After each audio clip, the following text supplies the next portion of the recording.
So to conclude, we can put it that way that WHO has given a global strategy. They have given this initiative for all the countries over the world that by 2030, if we practice a rule of 90, 70, 90, we will be able to grossly eliminate the disease. अब वो target क्या है? 90% vaccination. Let's offer vaccination to 90% of our girls and women, men also. If we screen 70% of our women in the reproductive age group, अगर हम 70% women को pap smear या LBC और HPV से screen कर पाते हैं, and we are able to treat 90% of women in the pre-cancer stage, जैसे डॉक्टर श्वेता ने बोला, कैंसर होने से पहले स्क्रीनिंग से हम प्री-कैंसर स्टेज पे पिकअप कर लेते हैं. तो अगर आप 90% women को प्री-कैंसर स्टेज पे या अर्ली कैंसर को ट्रीट करते हैं, so then you will be able to grossly eliminate the disease. जैसे doctor Definitely, HPV vaccine basically prevents against HPV-related cancers and genital warts and even respiratory papillomas. So when sometimes the child during childbirth can get HPV infection in the larynx and may have papillomas when the mother's vaginal canal is heavy in HPV. That one disease also like warts on the larynx. However, the focus is more on cervix and so on is because the number of patients of HPV-related nasopharyngeal cancers in absolute numbers is lesser as compared to the HPV-related cancer, cervical cancer patients.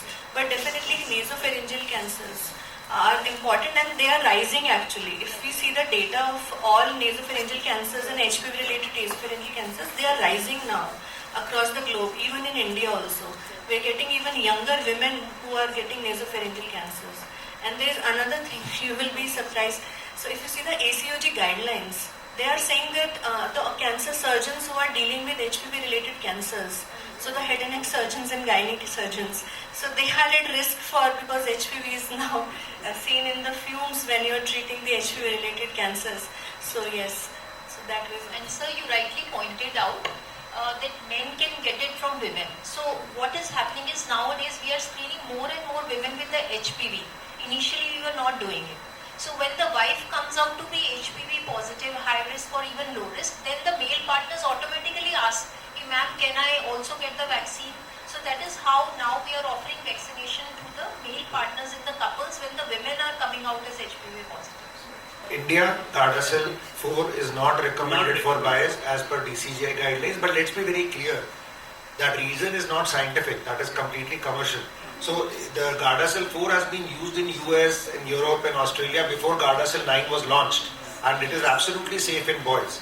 So yes, I would be giving Sarvavac right now because we have a licensed vaccine, but before Sarvavac was launched, I was offering Gardasil 4 to boys because Gardasil 9 is extremely expensive. So the answer is right now the best vaccine to use would be between 9 to 26 would be Sarvavac, Serum Institute, because it's licensed, it's available, uska jo PI hai usme clearly likha hua hai, so that would be the best thing. My question is 1 dose versus 2 doses. So many countries have proven that single dose is good enough, especially the 9-valent they have, and it's better to complete, but 1 dose can cure, can protect. So yeah, a wonderful question. SAGE committee, which is the WHO group, which is the experts which advise, which have clearly said that in national program as an off-label use, you can go for single dose. But remember, yeah, and less than 20 years, absolutely right. Less than 20 years and above 20, they say it should be 2 doses. And but let's be clear, there are 2 things here. One is off-label and one is national program. So right now we are in private practice. For us, we need to be doing it as per the recommendation, as per IP and all the other bound. And the other thing would be, it would be great if you have a herd effect already. So in Australia, Scotland, if they're having 90% vaccine, single dose is going to do the trick. So that is one part. The second part is we have very good accidental data because when Gardasil was introduced in India, there was some controversy and there was a cohort जिसको सिर्फ single dose accidentally लगा था. And even in those people, those girls, they have found the protection to be very good with a single dose. Similar data has come from other developing countries in Africa and South America. So this thing may change later on, but आज की date में we must follow the guidelines, which has 2 doses between 9 to 14 and 15 year onwards. it would be 3 doses. I used to wonder that, why has this vaccine not taken off? Even though it was primarily for cervical cancer, but it has not tasted success as others have. So probably the first reason was that it was expensive. Second thing, it was gender specific, and third, it was that we talked about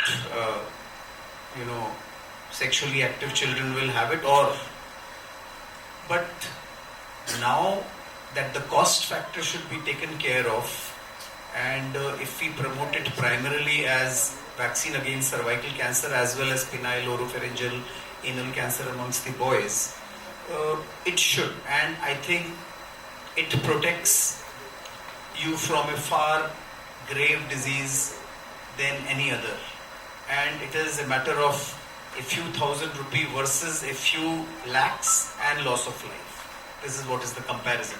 Compare typhoid treatment versus typhoid prevention, pneumonia treatment versus pneumonia prevention, cervical cancer prevention against cervical cancer treatment and loss of life. So